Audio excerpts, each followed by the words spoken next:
I've spoken to many pro photographers about how they set up their cameras, and they all say the same thing. In this video, I'll show you the camera mode they use and explain why. I'll show you how to use this mode for wildlife photography and also talk about important metering techniques you should know. Make sure to stick around for the added wildlife photography tips later on. Welcome to the channel, everyone.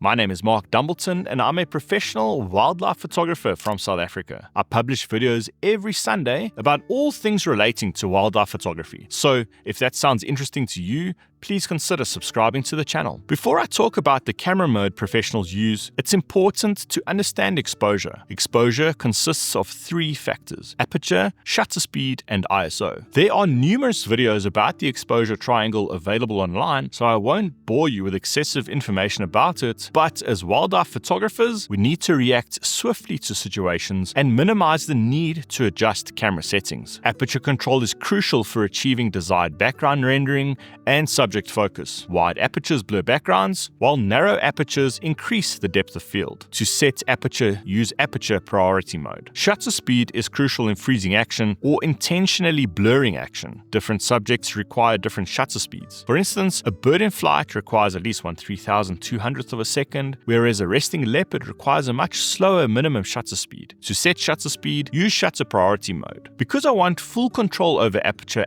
and shutter speed simultaneously, I can't use aperture or shutter priority. The only mode available then is manual mode. However, there's a third factor to adjust to achieve proper exposure if we use manual mode, and that's ISO. Aperture and shutter speed offer creative control, but ISO does not. I don't need to worry about the specific ISO setting since it doesn't affect creative expression. The difference between ISO 400 and 3200 is minimal, and modern software effectively reduces noise even at extreme ISO settings. So how can we shoot in manual mode but eliminate the need to manually select ISO? Before I discuss the solution, it's crucial to address a key factor about metering in this mode, which I'll explain later. Most cameras have an auto ISO option. When using auto ISO in manual mode, the camera adjusts sensor sensitivity to maintain proper exposure based on the photographer's chosen aperture and shutter speed. This means I set my aperture and shutter speed manually, and the camera automatically adjusts the ISO. When approaching a subject, I think about the shutter speed needed to freeze the action and the aperture for sharpness. I usually keep the aperture wide open and focus on adjusting the shutter speed accordingly. Depending on the subject, I adjust the shutter speed as needed. With my chosen aperture, the camera adjusts the ISO for a well-exposed photo. Avoid using unnecessarily high shutter speeds, as the camera will raise the ISO to maintain good exposure and image quality will degrade. Optimal shutter speed selection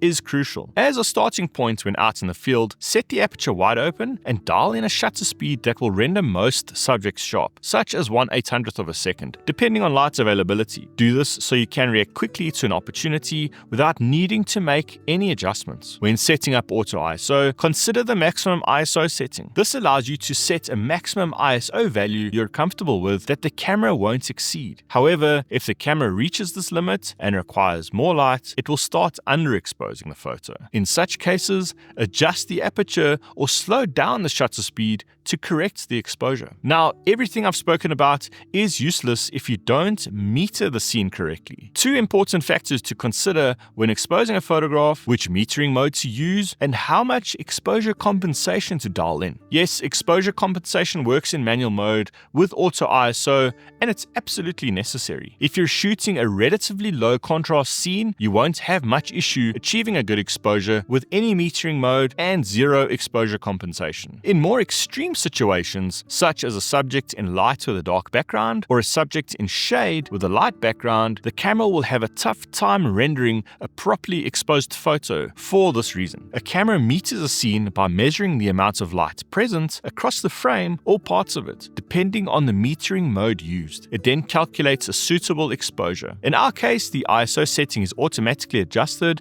as we have set the aperture and shutter speed manually. Cameras usually aim to meter the scene to an average tone of 18% grey, which serves as a standard reference point for proper exposure. To illustrate the 18% grey concept, I have a bright scene on the left and a dark scene on the right. Despite different light levels, both scenes have similar exposures. The camera meter level is at 0 in both cases. Notice the different ISO speeds. This is how the camera has adjusted the exposure of each scene to that 18% grey reference reference point. In this example of a subject in light with a dark background, the camera will evaluate the scene and render an 18% gray result. The result will be too bright for the subject and details will be blown out. In this example, the metering will cause the photo to be underexposed, bringing the overall brightness down to the 18% gray reference point. As a result, our subject suffers. The severity of exposure issues will vary depending on the amount of light or dark areas present within a scene or the area of the camera's metering zone. So how do we manage these situations? We can use exposure compensation and/or a different metering mode. Metering modes such as evaluative, spot, and center-weighted metering help the camera prioritize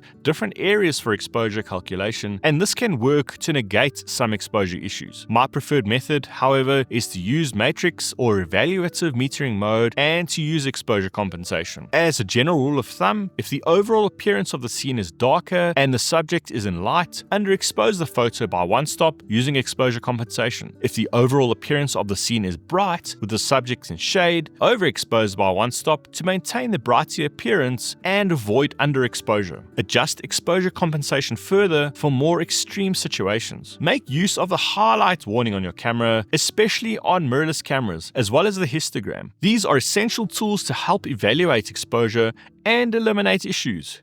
In this video, I'll show you how I use Auto ISO in manual mode, as well as other wildlife photography tips during a trip to the Kruger National Park.